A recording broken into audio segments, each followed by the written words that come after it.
Heritage, and my people come from the Bundjlung nation, and our clan group is the Widjabul clan. My family come from far northern New South Wales, around the Lismore area, and they are now known as the Roberts, and they are one of the biggest families in New South Wales. We have Aboriginal bloodline, but we also have South Sea Islander bloodline too, because of the Kanaka people brought over from the South Sea Islands as sugarcane slaves, and my great-grandmother was South Sea and my great-grandfather is Aboriginal, so yeah, we're kind of a mixed breed. Your dad left when you were young? Yeah, so he was a very troubled person, and this was it was in his DNA, you could say. We have a lot of Indigenous people suffer from intergenerational trauma. It's in our DNA. It's from so many years of oppression and neglect to our people. And so growing up, he was in and out of the system, grew up in foster homes, and that's because when our grandmother was born, she was taken from her family, stolen generation. And beforehand, obviously, her mother being part of the South Sea Islander trade system and slavery system, and her grandfather and whatnot. So my whole family was brought up on broken connections. So really, to my father, was the right thing to do, is how he was brought up. And I'm not angry at him for it. He had his issues and he had his trouble and he had to sort himself out. I think I've actually grown up a better person without him around, because it's given me drive to learn and fight for myself. So, and you'll find that's the case with a lot of Indigenous people with this intergenerational trauma.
You notice when I did a hand movement, that was just to give you a visualization of the dingo barking. The other sounds in there, you would have heard the high pitch. A lot of it was kookaburra or pigeon owl. But yeah, we use the didgeridoo to share stories amongst other groups that we didn't share the same language with. It was obviously a musical instrument. The didgeridoo wasn't Australian-wide. It was actually from the Northern Territory, and it's actually called a yidaki. Didgeridoo is a white man's name. The reason why they called it the didgeridoo is because when they first heard it, it was making the sound like it was saying didgeridoo. So that kind of sounded like this.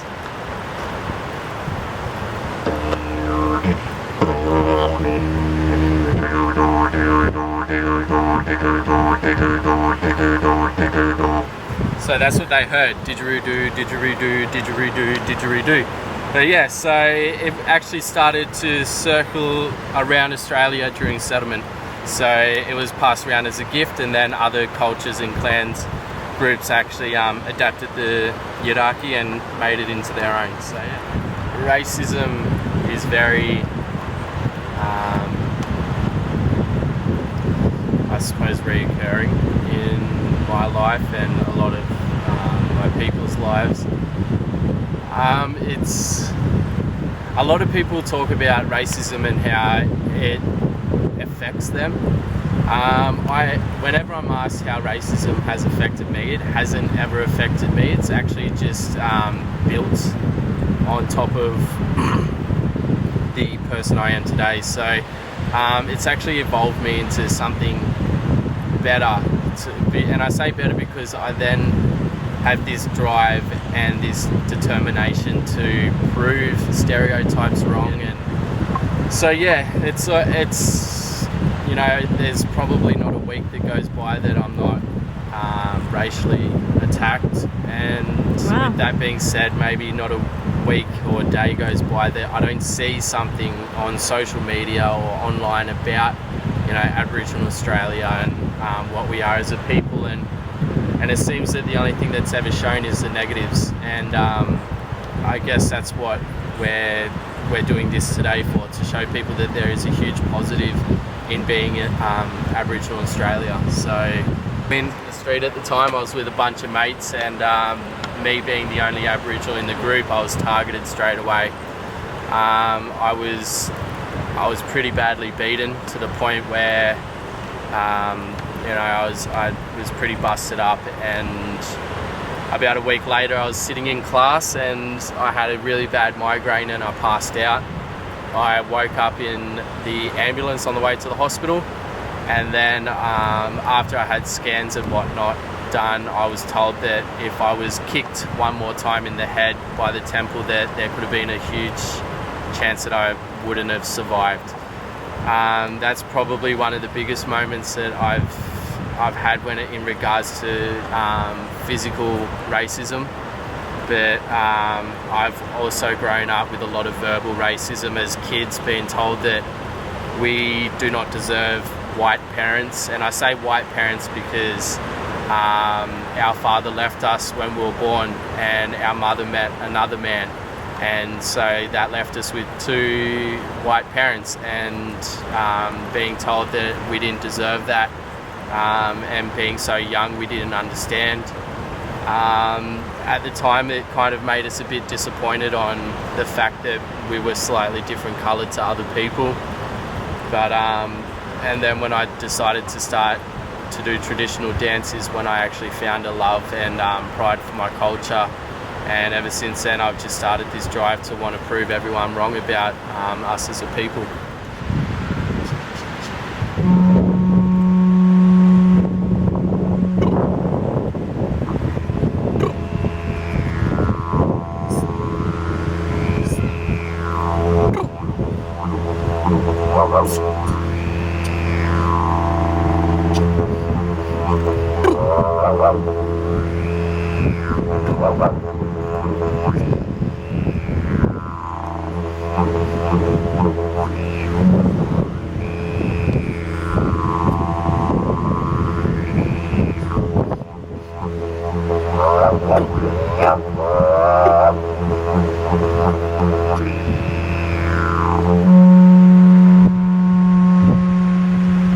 Hello, my name's Jesse, originally from a town called Taree. Moved away for a bit to a town called Pottsville, which is up Northern Rivers. And now I'm back here at Wallabi, saltwater, Birrapie country. Yeah, my name's Jesse, I'm 26 years old. I'm proud Aboriginal and South Sea Islander and Australian. My traditional name is Gurumani, which means male wallaby. My uncle gave that to me, Uncle Graham Blanco. Unfortunately, he passed away a few years ago from cancer, but he's taught me most of the things that I know today, the love of culture and the respect to culture. I used to perform with him and his family doing the Aboriginal and Torres Strait Island dancing at Currumbin Wildlife Sanctuary. I was doing it for about 4.5 years. Also used to do the didgeridoo performances as well, and we've had the opportunity to travel to Dubai and Hawaii, showcasing our culture and the love of it. So yeah, it's taken me a few places culture has, and around parts of Australia too. So yeah, it keeps me alive while I keep it alive, really. For me, like learning the culture and stuff, it gave me that means of identity, and it just it taught me how to be a better person.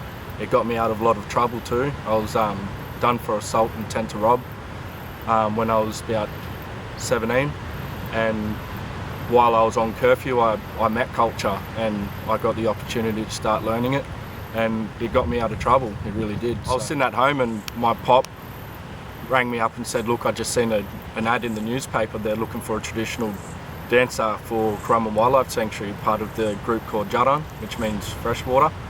And yeah, so I took that opportunity and I went in and had an interview, and it was pretty funny. Like I was speaking to the lady, her name is, I call her Auntie Lorraine, and she was actually a lawyer. And when I told her about the circumstances I was in, I asked if I could stay there because of my curfew, and yeah, it was a bit funny, but they gave me the shot and gave me the chance, and yeah, and because of them I got to do it all.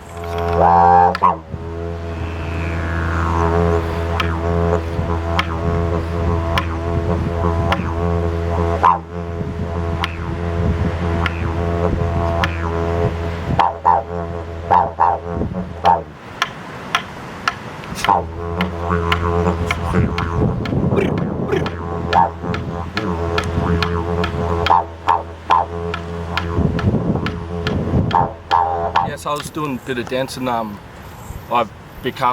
moved to Cairns for a year and a half and became a scuba instructor. So I worked out on the tourist boats for about 7 months, and before that I was working with the Crown of Thorns starfish program, which means we're going and injecting the starfish to pretty much get rid of them because they eat away the coral, the reef. So yeah, I was doing that for a while, and then after that I moved back here, and that's when I met Joanne, and I got a job at Iguana at surf shop. So yeah, that was good. It gave me more confidence to be, well, you know, it gives me more confidence to learn new things, and so yeah, I got the shot, and it was good while I was there. And then I started working in schools. Been working at a primary school for 2 years as a student learning support officer. Mainly worked with the bad kids, I think because I understood them a lot more, so I'd work with them really well.